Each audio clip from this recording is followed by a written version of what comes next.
Hey everybody, it's Brooke with The Buttered Home and welcome to my messy kitchen.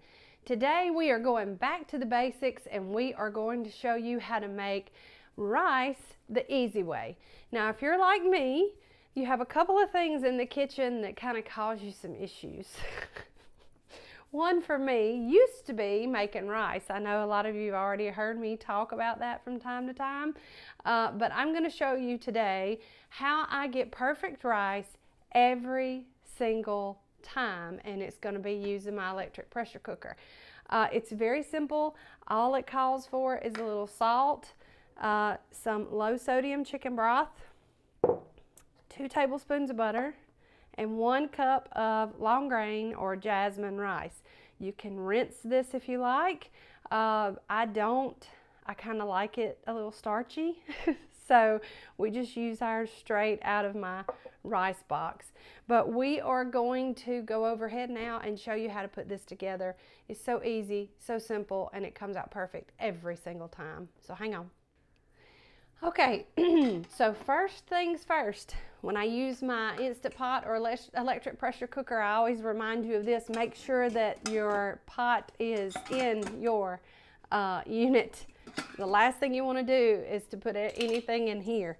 So I usually wash mine and dry it and store it in my unit so that we can be sure that it's always in here before we get ready to cook. So I am now going to add in 2 cups of chicken broth, and you can use water if you would like. I just like to use the low sodium chicken broth because it gives the rice a little more flavor. Then we're going to put in that 1 cup of jasmine rice is what I'm using. And then 2 tablespoons of butter. I'm just going to nestle that down in the middle.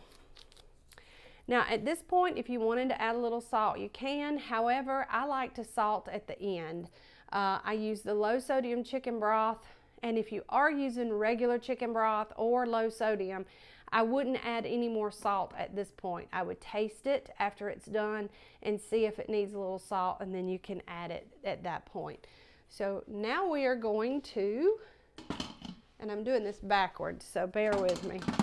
We're going to turn the lid, lock it in place, and then turn our vent to ceiling, wherever that may be on your unit. On my unit, it's at about 11 o'clock. Then we're going to set this to pressure cook for 8 minutes. Once our 8 minutes is done, we're going to turn the unit off and allow the pressure to naturally release for 8 to 10 more minutes. So we'll come back when we're after that point and we can release any remaining steam and then show you how fluffy and beautiful and perfect this rice is. So we'll be back.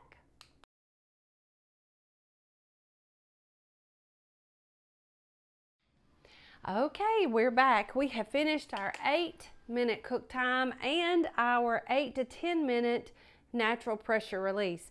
Now, even if your pin has dropped like mine has, you still want to treat the pressure cooker as if it has not. And of course the phone would ring.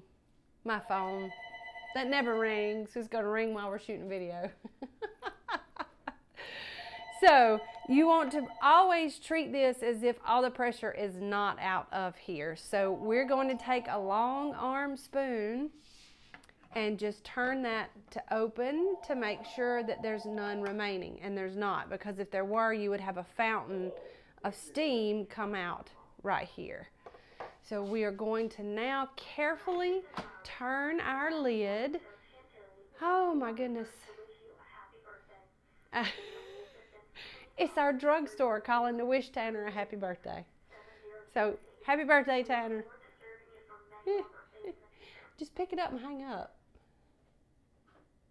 There's never a dull moment here in the messy kitchen. Never. If it's not the dogs, it's the telephone. So we're going to carefully open this up. There'll be a lot of steam, so that might fog up the camera. But you'll notice all of our rice is perfect in here, and then I'm just simply going to take a fork and just fluff it up. And it's perfect. It's not sticky. I'm going to get some out and show you how perfect it is every single time. So we will come back to forward facing so that maybe some of this steam won't make things so bad. But just look, that rice is perfect. It is not sticky. It is done completely. And if you're like me and you have trouble making rice, then this is going to be your new favorite way to make it. So stick with me. We will be right back with you. Let me move the camera.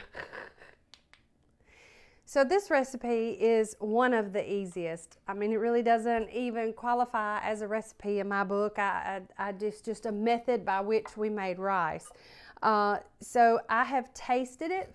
It's still real hot, but let me check it again. No salt needed.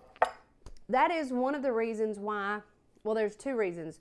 One reason I use chicken broth instead of water is you can add flavor without adding too much salt. And that's very important, to have flavor without adding so much salt.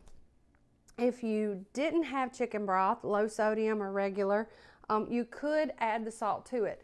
The second reason being I would wait to salt after is because you don't know, well, a lot of times you don't know if you're feeding a crowd what people's dietary restrictions are.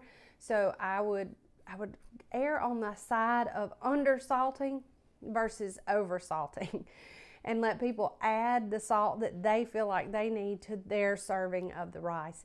So y'all, we hope that you'll dust off that electric pressure cooker and try this method for yourself, and you'll see that it's a game changer. No more watching the stove for 20 to 30 minutes while your rice cooks, making a mess, boiling over, all that kind of stuff. You can do everything in that trusty pressure cooker, and there's less mess, and the rice turns out perfect every single time. So if you only used your pressure cooker to boil eggs and make rice, then in my book it has paid for itself. So yeah, we hope you try this and you like it. And be sure that if you're not already, that you're following us on all of our social channels. We put content there every day and would love to have you there with us as well. And as usual, if you're not already, make sure that you are subscribed to our YouTube channel and make sure you ding the bell so that you can be notified when we drop videos like this one.